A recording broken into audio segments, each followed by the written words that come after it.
AC ಬಗ್ಗೆ ಇನ್ನಷ್ಟು ಮಾಹಿತಿಯನ್ನ ಪಡೆಯೋಣ. ನಮ್ಮ ಪ್ರತಿನಿಧಿ ಬಸವರಾಜ್ ನೇರ ಸಂಪರ್ಕದಲ್ಲಿ ಜಾಯಿನ್ ಆಗ್ತಾ ಇದ್ದಾರೆ. ಬಸವರಾಜ್, ಈಗಾಗಲೇ ನಾನು ಸ್ಪಷ್ಟೀಕರಣ ಕೊಟ್ಟಿದ್ದೆ, ಈ SITಯ ರಚನೆ ಸೌಜನ್ಯ ಪ್ರಕರಣಕ್ಕೂ ಸಂಬಂಧ ಇಲ್ಲ ಅಂತ ಹೇಳಿ. ಈ SIT ರಚನೆ ಇರುವಂಥದ್ದು ಓರ್ವ ವ್ಯಕ್ತಿ ಬಂದು 100ಕ್ಕೂ ಹೆಚ್ಚು ಶವಗಳನ್ನು ನಾನು ಹೂತಿಟ್ಟಿದ್ದೀನಿ, ಆ ಪ್ರಕರಣದ ತನಿಖೆ ಅಂತ ಹೇಳಿ ಆಯ್ತು. ಈಗ SIT ರಚನೆಯಾಗಿದೆ, ವಾಟ್ ನೆಕ್ಸ್ಟ್ ಅನ್ನುವ ಪ್ರಶ್ನೆ ಬರ್ತಾ ಇದೆ. ಬಸವರಾಜ್, ಮಹೇಶ್, ಧರ್ಮಸ್ಥಳದಲ್ಲಿ 100 ಶವ ಹೂತೊಟ್ಟ ಪ್ರಕರಣಕ್ಕೆ ಬಿಗ್ ಅಪ್ಡೇಟ್ ಸಿಗ್ತಾ ಇದೆ. ಸಾಕಷ್ಟು ಜನ ಸಾಕಷ್ಟು ಕೂಗುಗಳನ್ನ ಕೂಗ್ತಾ ಇದ್ರು, ಪೊಲೀಸರು ಸರಿಯಾದ ರೀತಿಯಲ್ಲಿ ತನಿಖೆಯನ್ನು ಮಾಡ್ತಾ ಇಲ್ಲ, ರಾಜ್ಯ ಸರ್ಕಾರ ಸರಿಯಾದ ರೀತಿಯಲ್ಲಿ ಸ್ಪಂದನೆಯನ್ನು ಕೊಡ್ತಾ ಇಲ್ಲ, ಯಾರು ಕೇಳಿದ್ರು ಕೂಡ ಉಡಾಪೆ ಉತ್ತರಗಳನ್ನು ಕೊಡುವಂಥ ಕೆಲಸವನ್ನು ಮಾಡ್ತಾ ಇದ್ದಾರೆ ಅನ್ನುವಂಥ ನಿಟ್ಟಿನಲ್ಲಿ ಸಾಕಷ್ಟು ಸಾಮಾಜಿಕ ಜಾಲತಾಣಗಳಲ್ಲಿ ವೈರಲ್ ಆಗ್ತಾ ಇತ್ತು. ಅದರ ಬೆನ್ನಲ್ಲೇ ಇದೀಗ ರಾಜ್ಯ ಸರ್ಕಾರ ಸೂಕ್ತವಾದಂಥ ಕ್ರಮವನ್ನು ತೆಗೆದುಕೊಂಡಿದೆ. SIT ರಚನೆಯನ್ನು ಮಾಡಿದೆ. ರಚನೆ ಮಾಡಿ 4 IPS ಅಧಿಕಾರಿಗಳನ್ನು ನೇಮಕ ಮಾಡಿ ಏನು ತನಿಖೆಗೆ ಈಗ SITಯನ್ನು ರಚನೆ ಮಾಡಿರುವಂಥದ್ದು. ಪ್ರಮುಖವಾಗಿ 4 ಅಧಿಕಾರಿಗಳೇನಿದ್ದಾರೆ, 4 ಅಧಿಕಾರಿಗಳು ಮೋಸ್ಟ್ ಸೀನಿಯರ್ ಆಫೀಸರ್.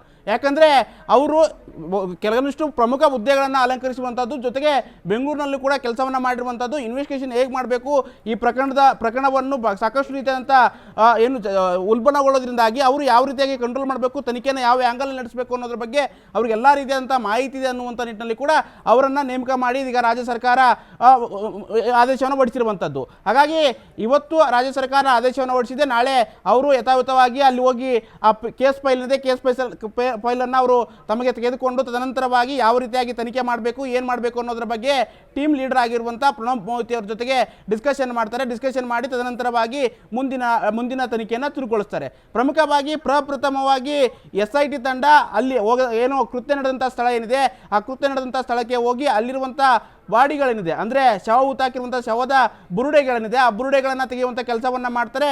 ತೆಗೆದು ಅಲ್ಲಿ ಏನೆಲ್ಲ ಇತ್ತು ಅಂದರೆ, ಈ ವ್ಯಕ್ತಿ ಜಡ್ಜ್ ಮುಂದೆ ಹೇಳಿರುವಂಥದ್ದು 164 ಹೇಳಿಕೆಯನ್ನು ನೀಡಿರುವ ಹಾಗೆ ಯಾವ ಸ್ಥಿತಿಯಲ್ಲಿತ್ತು ಆ ಶವಗಳು, ಯಾವ ಆಕಾರದಲ್ಲಿತ್ತು ಶವಗಳು ಅನ್ನೋದ್ರ ಬಗ್ಗೆ, ಆ ಶವಗಳು ಯಾರ್ದು ಅನ್ನೋದ್ರ ಬಗ್ಗೆ ಕ್ಲಾರಿಟಿ ತಗೊಳ್ಳುವಂಥ ಕೆಲಸವನ್ನು ಅಧಿಕಾರಿಗಳು ಮಾಡ್ತಾರೆ.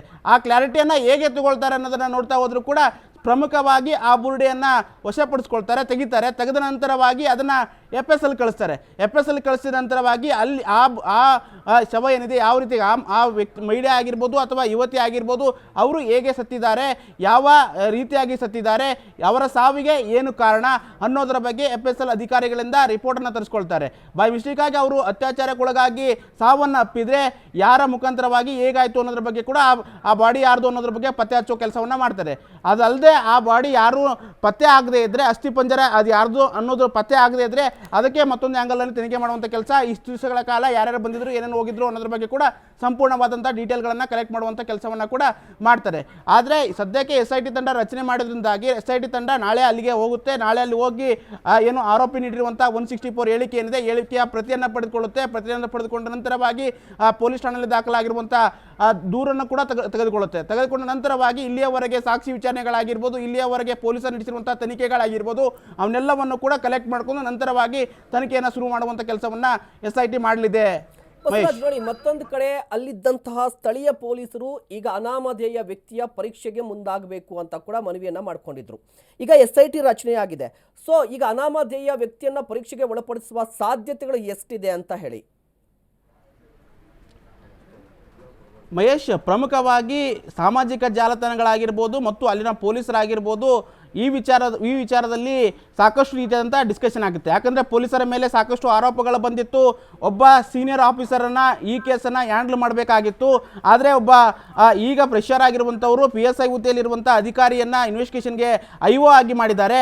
ಹಾಗಾಗಿ ಈ ತನಿಖೆ ಹೇಗಾಗುತ್ತೆ ಅನ್ನುವಂಥ ನಿಟ್ಟಿನಲ್ಲಿ ಅಪಸ್ವರ ಸಾಕಷ್ಟು ಕಡೆ ಕೇಳಿಬಂದಿತ್ತು. ಮತ್ತು ಈ ವಿರುದ್ಧವಾಗಿ ಏನೋ ಅಡ್ವೊಕೇಟ್ ಏನಿದ್ದಾರೆ, ಇವರು ಪರ ಇರುವಂಥ ಅಡ್ವೊಕೇಟ್ ಆಗಿರುವಂಥ ಧನಂಜಯ ಆಗಿರ್ಬೋದು, ಅವರೆಲ್ಲರೂ ಕೂಡ ಇವರ ಪೊಲೀಸರ ವಿರುದ್ಧ ಮತ್ತು ರಾಜ್ಯ ಸರ್ಕಾರದ ವಿರುದ್ಧ ಆಕ್ರೋಶವನ್ನು ಹೊರಹಾಕಿದ್ರು. ಯಾಕಂದರೆ ಈಗ ಸ್ಟಾರ್ಟಪ್ಪಲ್ಲಿರುವಂಥ ಒಬ್ಬ PSI ಹುದ್ದೆಯಲ್ಲಿರುವಂಥ ಅಧಿಕಾರಿ IO ಆದರೆ 100 ಶವಗಳು ಸಿಕ್ಕಿರುವಂಥದ್ದು ಮತ್ತು ಇದು ಪ್ರಮುಖ ಆಗಿರುವಂಥ ಅತ್ಯಾಚಾರ ಕೇಸ್ ಆಗಿರೋದ್ರಿಂದಾಗಿ ಈ ತನಿಖೆಯನ್ನು ಆ ವ್ಯಕ್ತಿಗೆ ಹೇಗೆ ಮಾಡೋಕ್ಕೆ ಸಾಧ್ಯ, ಎಕ್ಸ್ಪೀರಿಯನ್ಸ್ ಇಲ್ಲ, ಏನಿಲ್ಲ, ಹೇಗೆ ಮಾಡೋಕ್ಕೆ ಸಾಧ್ಯ, ಧರ್ಮಸ್ಥಳ ಕೇಸ್ ಅಂದ ತಕ್ಷಣ ಇಷ್ಟೊಂದು ನಿಷ್ಕಾಳಜಿ ತೋರಿಸುತ್ತಾ ರಾಜ್ಯ ಸರ್ಕಾರ ಅನ್ನುವಂಥ ನಿಟ್ಟಿನಲ್ಲಿ ಕೂಡ ಆಕ್ರೋಶವನ್ನು ಅವರು ಹಾಕುವಂಥ ಕೆಲಸವನ್ನ ಮಾಡಿದ್ರು. ಅದರ ಬೆನ್ನಲ್ಲೇ ಸಾಮಾಜಿಕ ಜಾಲತಾಣಗಳು ಕೂಡ ಸಾಕಷ್ಟು ಡಿಸ್ಕಷನ್ ಆಗ್ತಾ ಇತ್ತು.